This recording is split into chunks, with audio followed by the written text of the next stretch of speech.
You've probably heard that Apple's self-driving car dreams totally flopped. But what if we told you that this failed secret project is actually the reason your iPhone is now one of the most powerful AI devices on the planet?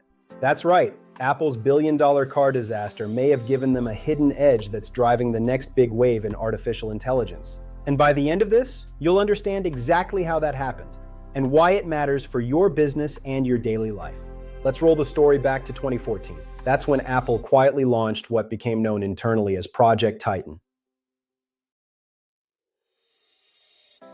The goal was bold: build a fully autonomous, self-driving electric vehicle that could go toe-to-toe with Tesla, Google's Waymo, and the growing wave of automotive tech companies entering the space. At its peak, Project Titan employed over 5,000 people. Apple was spending billions. They recruited engineers from Tesla, specialists from Ford, battery experts, robotics designers, and some of the top machine learning minds in the world. This was no side project. It was one of the most ambitious engineering bets Apple had ever made. But here's where things get interesting. Building a self-driving car isn't just about bolting sensors onto a vehicle. At its core, it is a real-time AI problem, and one of the hardest ones imaginable. The car needs to recognize a stop sign partially obscured by a tree. It needs to predict whether a cyclist is about to swerve. It needs to simultaneously process thousands of inputs, cameras, LiDAR, radar, GPS, in milliseconds without a single error. And critically, it needs to do all of this on device, because sending data to the cloud and waiting for a response while you are traveling at 65 miles per hour is simply not an option. So Apple's team was forced to solve a problem that nobody had cleanly solved before. How do you build a chip that can run complex AI models locally, fast enough to operate in the real world without draining a battery in under 20 minutes? Early into development, Apple's chip engineers began designing specialized silicon, processors built specifically to handle machine learning tasks, operating independently from the main CPU and GPU. This was the beginning of what would become the Neural Engine. The Neural Engine wasn't just an evolution, it was a breakthrough. First launched inside the iPhone X's A11 Bionic chip in 2017, it could execute 600 billion operations per second. Today's latest Apple Silicon chips run trillions of neural operations per second, and that gap is widening every year. Understanding what that unlocks for you is where this story gets really valuable. This architecture gave Apple two major wins: privacy and speed.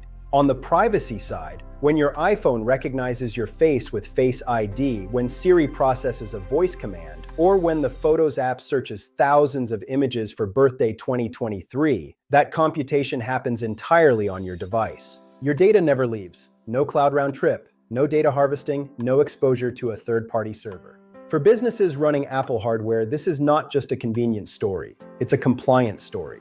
Healthcare companies, financial services firms, legal teams, industries where data sovereignty is non-negotiable, get a native structural advantage from Apple's on-device architecture. That is a real competitive moat, and most organizations aren't fully taking advantage of it yet. On the speed side, the difference is visceral. Face ID unlocks your phone before you've consciously looked at it.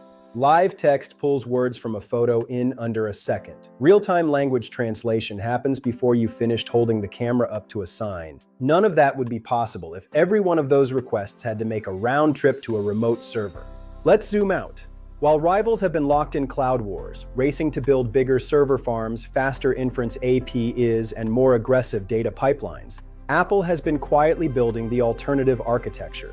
Google's AI capabilities on Android rely heavily on its cloud infrastructure. Samsung partners with Google and Qualcomm, both of which lean heavily into server-side processing.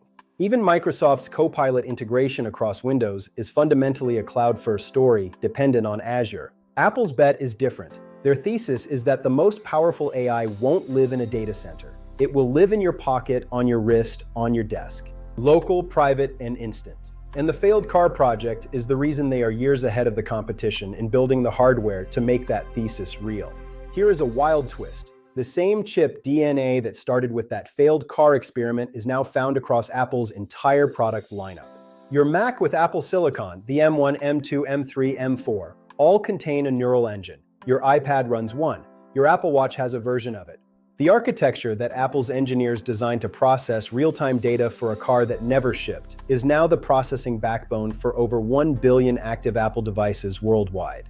and it is accelerating. Apple is already developing even more advanced silicon, chips designed to bring on-device large language model inference, real-time translation, and generative AI features directly to your hardware. No cloud subscription required, no latency, no data leaving your hands. If your business runs on Apple hardware, you are sitting on AI infrastructure that gives you a genuine operational edge. Here is how to think about it practically.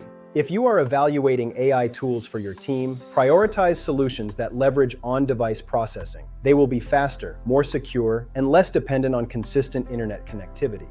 If you operate in an industry with data compliance requirements, Apple's architecture is not just a preference. It's a risk management decision with real legal and financial implications. And if you are watching where enterprise AI is heading, the shift from cloud-dependent AI to edge AI, intelligence that runs on the device itself, is already underway. Apple isn't waiting for that shift. They built the infrastructure for it more than a decade ago, in a secret lab that was trying to build a car. The next time Face ID unlocks your phone in a split second, that's the Neural Engine.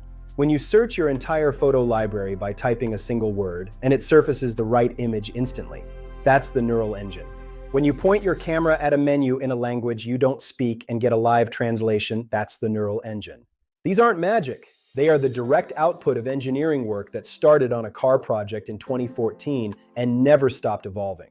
To be clear, Project Titan failed as a car. Apple never shipped a vehicle.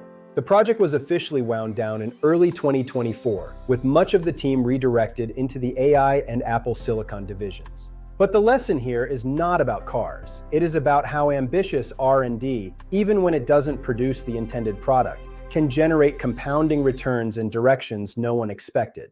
Apple spent a decade and billions of dollars trying to solve autonomous driving. What they got instead was the best chip architecture in consumer electronics, a multi-year lead on on-device AI, and a privacy story that competitors simply cannot replicate quickly. The car never drove, but it took your iPhone somewhere remarkable. If you learned something new today, drop a comment below and tell us what surprised you most. Don't forget to subscribe for more deep dives just like this. And if you want even more insight, check out the video in the corner.